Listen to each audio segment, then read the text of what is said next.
আপনি কি কখনো ভেবে দেখেছেন কিভাবে এবং কারা ফেসবুক, ইউটিউব অথবা দারাজের মতো ওয়েবসাইট তৈরি করে? আপনি যদি এরকম ওয়েবসাইট তৈরি করতে চান তাহলে আপনাকে ওয়েব ডেভেলপমেন্ট শিখতে হবে। এখন আপনি যদি বুঝতে না পারেন কোন জায়গা থেকে শুরু করবেন এবং কি শিখবেন, তাহলে আপনি একদম সঠিক জায়গায় এসেছেন। এই ভিডিওতে আমি দেখাবো আপনি কিভাবে step by step guideline follow করে 2025 সালের মধ্যে একজন সফল ফ্রন্ট এন্ড ওয়েব ডেভেলপার হতে পারেন।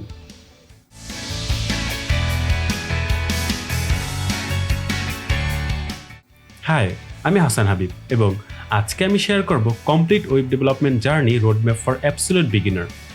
আপনি যদি একজন কমপ্লিট বিগিনার হন অথবা আপনার এক্সিস্টিং স্কিলকে আরও এনরিচ করতে চান, তাহলে আজকের এই ভিডিও আপনাকে সম্পূর্ণ গাইড করতে হেল্প করবে।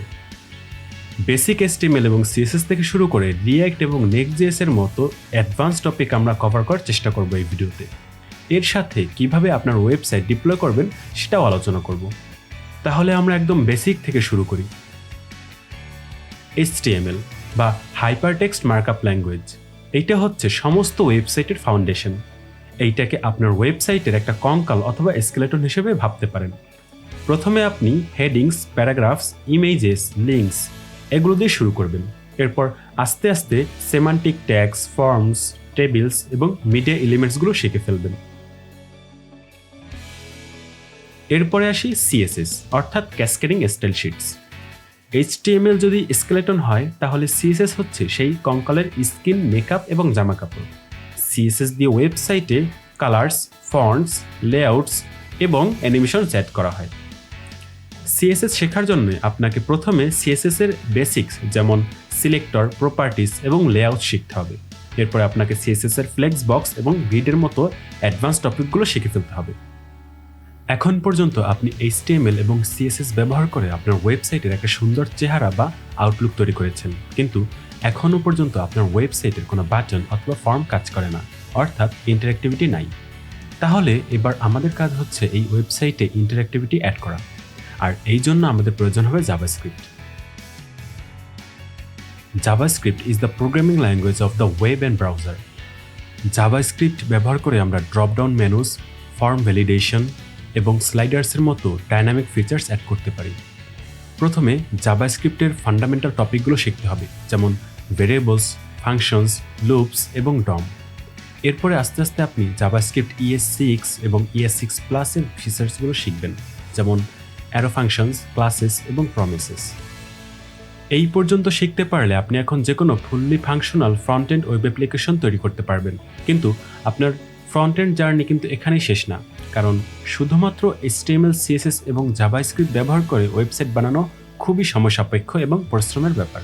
তাই আমাদের ডেভেলপমেন্ট প্রসেসটাকে আরও সহজ এবং দ্রুত করার জন্য আমরা আরও কিছু টুলস এবং টেকনোলজি শিখব। CSS frameworks. প্রথমেই আমরা দেখব CSS এর কাজগুলো কিভাবে আরও সহজ করা যায়। এই জন্য আমাদের লাগবে CSS ফ্রেমওয়ার্ক। শুধু CSS দিয়ে ডিজাইন করতে অনেক বেশি সময় এবং কোড লেখার প্রয়োজন হয়। সেই জন্য কিছু কোম্পানি অলরেডি বিশাল বিশাল CSS কোড লিখে রেখেছে আমাদের জন্য এবং প্রতিটা ডিজাইনের জন্য আমাদের কিছু ক্লাস দিয়ে দেয়। তাই আমরা CSS না লিখেও শুধু সেই ক্লাসগুলোকে ব্যবহার করে খুব অল্প সময়ের মধ্যেই আমরা যে কোনো ওয়েব পেজ ডিজাইন করতে পারি। জনপ্রিয় দুটি CSS ফ্রেমওয়ার্ক হলো বুটস্ট্র্যাপ এবং টেইলউইন্ড CSS। CSS প্রিপ্রসেসর্স। নর্মাল CSS এ কিন্তু আমরা ভেরিয়েবল, ফাংশন, লুপ ইত্যাদি ব্যবহার করতে পারি না, যার কারণে একই কোড বারবার লিখতে হয় এবং কিছু চেঞ্জ করতে গেলে সমস্ত জায়গায় ম্যানুয়ালি চেঞ্জ করতে হয়। CSS প্রিপ্রসেসর ব্যবহার করার মাধ্যমে আমরা CSS ফাইলে ভেরিয়েবল, ফাংশন, লুপ ইত্যাদি ব্যবহার করতে পারি। তাই CSS কোড আরও সহজ এবং কম সময়ে লেখা যায় এবং পরবর্তীতে মেইনটেইন করাটাও খুব ইজি। গিট এবং গিটহাব। মনে করুন আপনি আজকে একটা ওয়েবসাইট তৈরি করলেন এবং 2 দিন পর মনে হইল ওয়েবসাইটে কিছু জিনিস চেঞ্জ করা দরকার, আর আপনি ঠিক চেঞ্জ করেও ফেললেন। আবার কিছুদিন যেতে না যেতেই মনে হলো আগের ডিজাইনটাই তো ঠিক ছিল, কিন্তু আপনি তো অলরেডি আপনার সব কোড চেঞ্জ করে ফেলেছেন। এখন কি আপনি চাইলেই আপনার সেই প্রথম কোডটা ফিরে পাবেন? না, পাবেন না। কিন্তু আপনি যদি গিট ব্যবহার করতেন তাইলে সহজেই যে কোনো দিনের যে কোনো কোড খুব সহজেই বের করতে পারতেন। আর এই যে আপনি একটা ডিজাইন থেকে আরেকটাতে শিফট করলেন, সেটাই হচ্ছে ভার্সন কন্ট্রোলিং। আর গিট হচ্ছে সেরকমই একটা ভার্সন কন্ট্রোলিং সিস্টেম। এখন আপনি যদি আপনার কোড অনলাইনে আপলোড করতে চান অথবা আপনার কোড কারোর সাথে শেয়ার করতে চান, তাহলে যেখানে আপনার কোড আপলোড করবেন সেটাই হচ্ছে গিটহাব। গিট এবং গিটহাবের জন্য আপনি রিপোজিটরি তৈরি করা, repository cloning, staging, committing, pushing, merging এই কনসেপ্টগুলো শিখলেই মোটামুটি হয়ে যাবে। Package managers. যখন আমরা একটি প্রজেক্ট বা অ্যাপ্লিকেশন তৈরি করি তখন আমরা অন্যদের তৈরি করা বিভিন্ন প্যাকেজ ব্যবহার করি, যার মাধ্যমে আমরা তাদের তৈরি করা বিভিন্ন ফিচার আমাদের প্রজেক্টে ইউজ করতে পারি। আর এই সব প্যাকেজ ম্যানেজ করার জন্য আমরা বিভিন্ন প্যাকেজ ম্যানেজার টুলস ব্যবহার করে থাকি। জনপ্রিয় দুইটা প্যাকেজ ম্যানেজার হচ্ছে npm এবং yarn। এই দুইটার যে কোনো একটা শিখলেই আপনার হয়ে যাবে। Front end JavaScript library. শুধুমাত্র জাভাস্ক্রিপ্ট ব্যবহার করে ইউজার ইন্টারফেস তৈরি করা এবং ইন্টারঅ্যাক্টিভিটি অ্যাড করা খুবই সময়-সাপেক্ষ ব্যাপার। তাই আমরা এইসব কাজ দ্রুত এবং সহজে করার জন্যই ফ্রন্ট এন্ড জাভাস্ক্রিপ্ট লাইব্রেরি ব্যবহার করে থাকি। ফ্রন্ট এন্ড জাভাস্ক্রিপ্ট লাইব্রেরি ব্যবহার করে খুব সহজেই ওয়েব অ্যাপ্লিকেশন বা ওয়েবসাইটের ইন্টারফেস তৈরি এবং ইন্টারঅ্যাক্টিভিটি অ্যাড করা যায়। কিছু জনপ্রিয় জাভাস্ক্রিপ্ট লাইব্রেরি হচ্ছে রিয়্যাক্ট, ভিউ, অ্যাঙ্গুলার এবং ভেল্ট। এর মধ্যে সবথেকে জনপ্রিয় হচ্ছে রিয়্যাক্ট।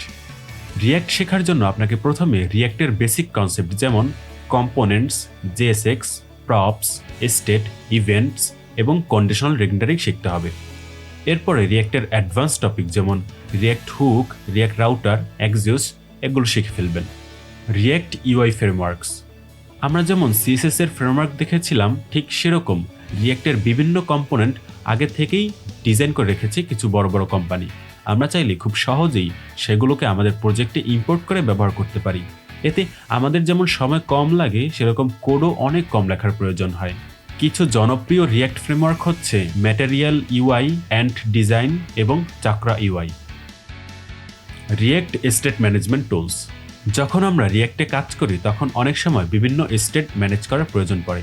শুধুমাত্র রিয়্যাক্ট ব্যবহার করে ছোটোখাটো ওয়েবসাইটের স্টেট ম্যানেজ করা গেলেও বড় অ্যাপ্লিকেশনের ক্ষেত্রে স্টেট ম্যানেজ করাটা প্রায় অসম্ভব। তাই আমাদের থার্ড পার্টি স্টেট ম্যানেজমেন্ট টুল ব্যবহার করতে হয়।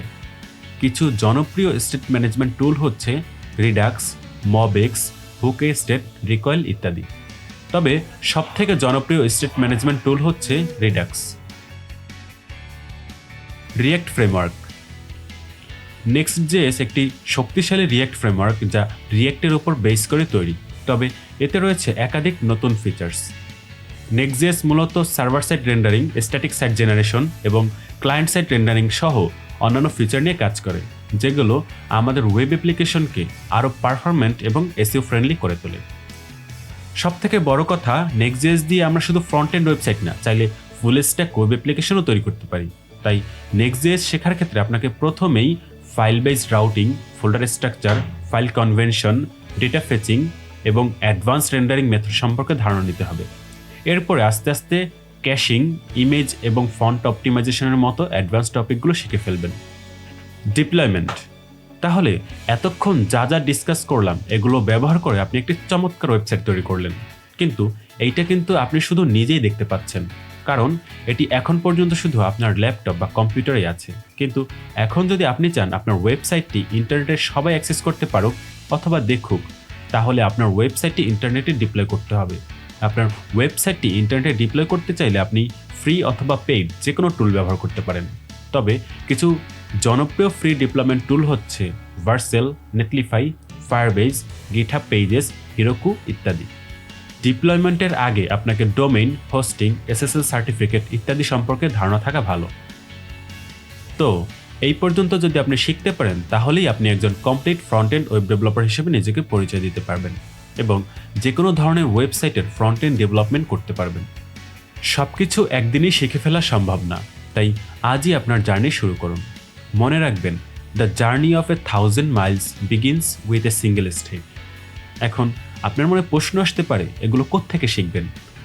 শেখার সব থেকে ইফেক্টিভ হচ্ছে সেলফ লার্নিং, অর্থাৎ নিজে নিজে শেখা। সেলফ লার্নিংয়ের জন্য আবার দুইটা উপায় আছে, ডকুমেন্টেশন ফলো করা এবং ইউটিউব কন্টেন্ট। তবে আমি সাজেস্ট করব ডকুমেন্টেশন ফলো করতে, কিন্তু আপনি যদি ডকুমেন্টেশন না বোঝেন তাহলে ইউটিউব কন্টেন্ট দেখতে পারেন। এবং এই জন্যে আপনাদের জন্য একটা সুখবর হচ্ছে, খুব শীঘ্রই ওয়েব ডেভ উইথ হাসান এই চ্যানেলে আমি complete web development journey for absolute beginner free course নিয়ে আসছি। তাই আমাদের চ্যানেল এবং ফেসবুক পেজ ফলো করতে ভুলবেন না। Remember, the web is waiting for your creativity. Let's build something amazing together. Happy coding!